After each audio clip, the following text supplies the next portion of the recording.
son sang Elle est la révélation à mes et son corps même fut problèmes. brisé, Elle est fracturé la pour ces révélation douleurs. à mes problèmes.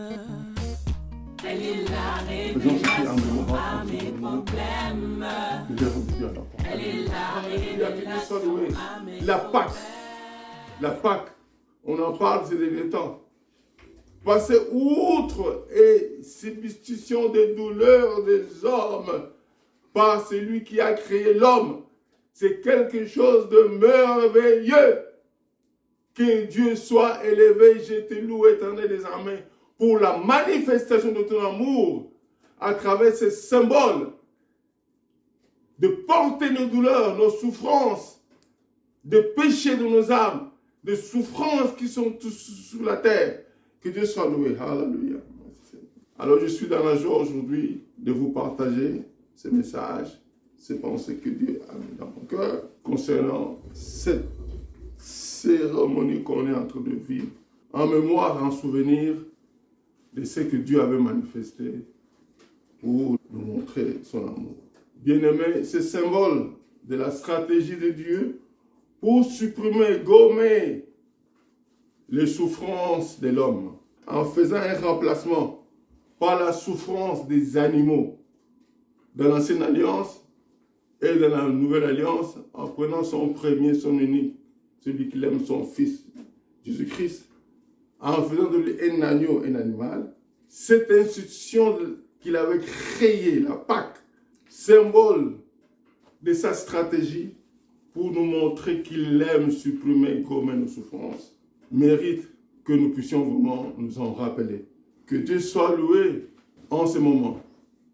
Et je me posais la question de savoir que cela vraiment veut dire la Pâque. Que symbolise-t-elle? Parce qu'aujourd'hui, on en fait de plusieurs manières. Je voulais aussi savoir quelle est la bonne attitude à afficher par rapport à cette institution que Dieu avait prévue pour l'homme, la Pâque. Quelle en est aussi la mauvaise attitude? Quel est le résultat, le bénéfice quand on agrée la Pâque?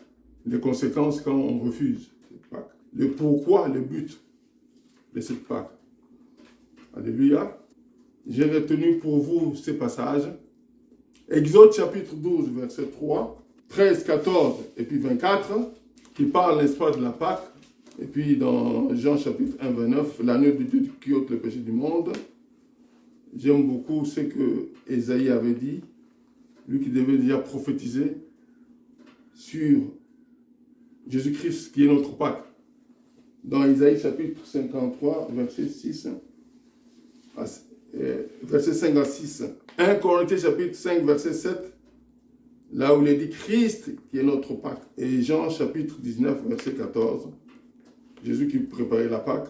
Et Romains chapitre 10, verset 8, de verset 7 à 11. Ces passages-là nous font voir de la manière dont nous pouvons faire pour, n'est-ce pas, vivre, accepter la Pâque.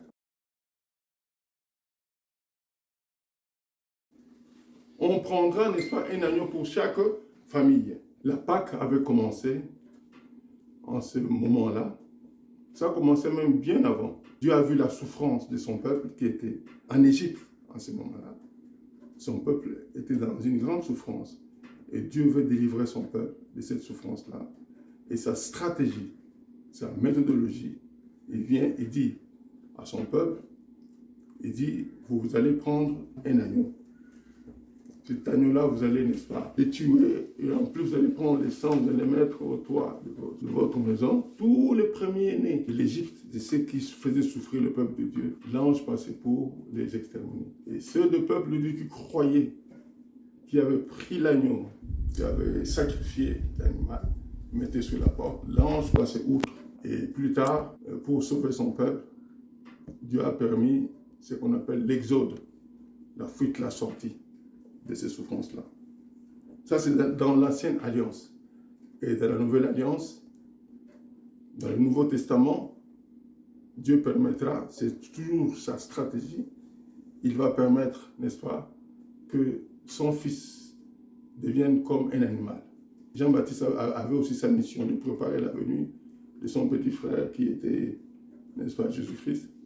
Il le voit venir et dit, voici l'agneau de Dieu qui ôte le péché du. Alléluia. Et bien avant Je vous dis que Ésaïe avait vu la manifestation de Jésus-Christ avec son corps sur la terre. Il avait vu que Jésus allait quitter le monde invisible pour venir dans le visible. C'est ainsi que dans Ésaïe, le prophète Ésaïe en parlait. Et Ésaïe chapitre 53, le verset 5 à 6. Déjà, ce prophète, cet homme de Dieu, Ésaïe avait déjà vu ça. Et ça devait s'accomplir. Alléluia, mes bien-aimés. Je viens de vous rappeler comment est-ce que, vis-à-vis des souffrances que l'homme vivait, le peuple de Dieu vivait, n'est-ce pas, en Égypte. Dieu avait conçu la Pâque. Effectivement, c'est ce que Dieu veut que nous puissions, nous, dans nos vies, savoir qu'il nous a tellement aimés. Il nous a tellement aimés. Il a institué cela dans notre vie. Surtout en finalisant cela à travers son premier, son unique, celui qu'il aime, son Fils bien-aimé, Jésus-Christ, le faisant devenir comme un animal. Alors chaque fois, souvenez-vous de ceci dans vos pensées, lorsque vous pensez de la Pâque. Rappelez-vous chaque fois que Dieu qui aime l'homme a institué la Pâque avec ce caractère de remplacement de nos douleurs, de nos souffrances. Rappelez-vous chaque fois du fait que Dieu choisit un symbole dans l'Ancienne Alliance des animaux, mais dans la Nouvelle Alliance pour manifester encore son grand amour. Il dit à son premier, à son unique, celui qu'il aime. Il lui dit ceci, Jésus-Christ, mon Fils. Vous devez descendre dans cette alliance nouvelle que je fais avec l'homme. Vous devez descendre, devenir comme un animal. On va terminer cette histoire des animaux, des sacrifices. Il va descendre, être dans le visible, qu'on manifeste notre amour. La souffrance de péché, les blessures qu'ils se blessent entre eux, ces douleurs-là, on va les effacer. Au-delà même du péché, les maladies, les infirmités, les oppressions, la pauvreté, toutes ces douleurs-là, tu vas les porter dans ton corps. Souvenez-vous chaque fois de Pâques, surtout dans l'alliance nouvelle avec Dieu, son Fils bien-aimé Jésus-Christ. Souvenez-vous chaque fois de la sortie, de la fuite de ces souffrances que Dieu, n'est-ce pas, a voulu que ce soit ainsi. Dans l'ancienne alliance, on parle de l'exode, la sortie. L'exode qui veut dire sortie, la fuite. Et bien sûr, ils étaient sortis de ces souffrances-là. Dans la nouvelle alliance, on parle de la résurrection. Alléluia. Et j'aimerais que vous puissiez vous souvenir, à travers cette fête de la Pâque, de l'importance d'utiliser notre libre arbitre pour croire, parce qu'il y a d'autres qui ne veulent pas accepter cette stratégie de Dieu, qui veulent seulement se limiter à festoyer le chocolat, les œufs à travers les chocolats, les lapins, voilà, tout ça. Bon, je ne vous interdis pas de manger du chocolat. Vous pouvez le manger, il n'y a pas un problème, mais mangez avec modération. Mais la vraie Pâque ne se situe pas à ce niveau-là. La Pâque, c'est autre chose. Dieu qui nous aime, qui manifeste son amour à notre égard, qui nous dit, voilà, je t'aime, tes douleurs, tes blessures de péché que tu as blessé aux autres. Je le fais porter à mon premier, mon unique, celui que j'aime, Jésus-Christ de Nazareth. Et si vous croyez en cela, vous utilisez votre libre arbitre d'accepter cela, vous allez vivre les saluts de votre âme. Amen. Et après ça, vous pouvez vous commémorer, vous souvenir de la manifestation de mon amour à votre égard. Dieu nous aime tellement. Et Dieu veut qu'on puisse utiliser notre libre arbitre d'accepter son offre pour notre salut. Voilà le but de la Pâque. Alors que Dieu nous aide à nous commémorer, à nous rappeler de ces moments bien précis. Aujourd'hui, à le remercier, mais faites-le souvent dans vos prières personnelles. Chaque jour, c'est très très important. Alléluia. Merci Jésus, car tu avais accepté d'être notre Pâque, afin d'effacer, de supprimer tous nos péchés et nous donner l'accès dans l'éternité à être dans ton royaume qui commence aujourd'hui déjà. Quand quelqu'un accepte Christ dans sa vie comme sauveur, il commence la vie du royaume des cieux. Et c'est là jusque dans l'éternité, même après la mort. Quand votre corps va se séparer avec votre âme, ce corps va retourner à la poussière, mais ton âme va vivre en éternité avec Dieu. Et la très dangereuse séparation qui existe dans ce monde, c'est la séparation d'un homme avec son Dieu. On appelle ça la mort spirituelle. Ne choisissez pas de vous séparer avec le Dieu qui a créé les cieux et la terre, avec le Dieu qui t'a créé à son image. Et regardez comment la mort physique s'est séparée avec un être cher fait souffrir. Comment ça sera alors comment est la séparation d'un homme avec son Dieu. C'est pour cela qu'on parle de morts vivants, des vivants qui sont morts. Tu es vivant, on est encore vivant physiquement, mais on est mort, pourquoi? Parce que on est séparé avec Dieu, on ne veut pas croire à l'éternel Dieu. Alléluia. Bien-aimés, pendant que nous sommes en train de commémorer, de nous souvenir, de nous rappeler de la manifestation de cet amour de Dieu, qui veut, n'est-ce pas, que nos souffrances soient ôtées dans notre vie.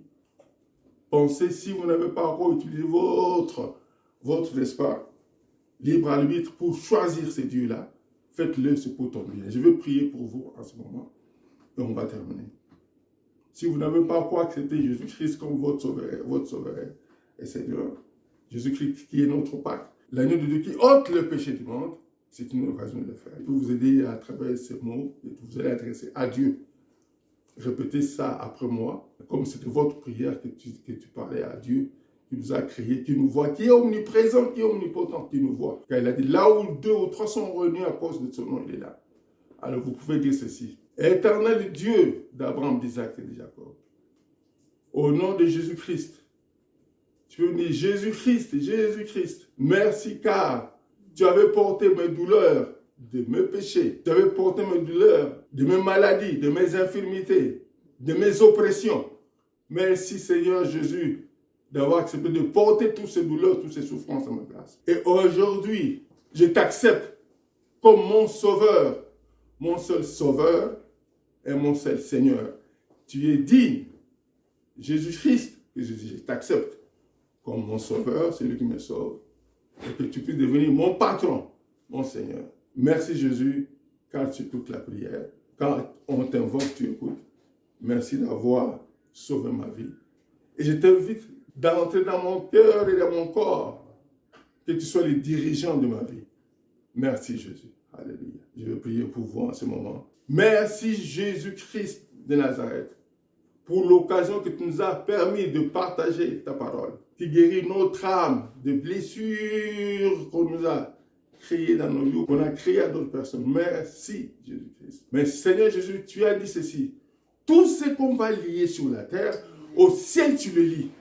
Et tout ce qu'on va délier sur la terre, au ciel tu le délies. J'ai lié les diables au nom de Jésus-Christ qui avait coincé, qui avait rendu esclaves les hommes dans l'esclavagisme du péché.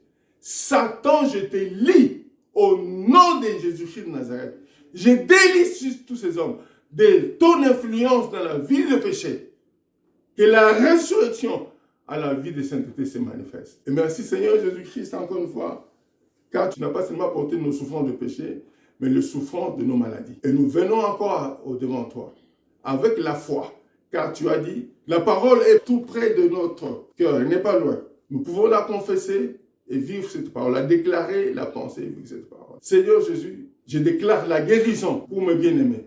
Ma guérison, la guérison de mon frère et de ma soeur, en dehors de l'action du corps médical. Par rapport, Seigneur, à l'œuvre que tu avais fait à la croix.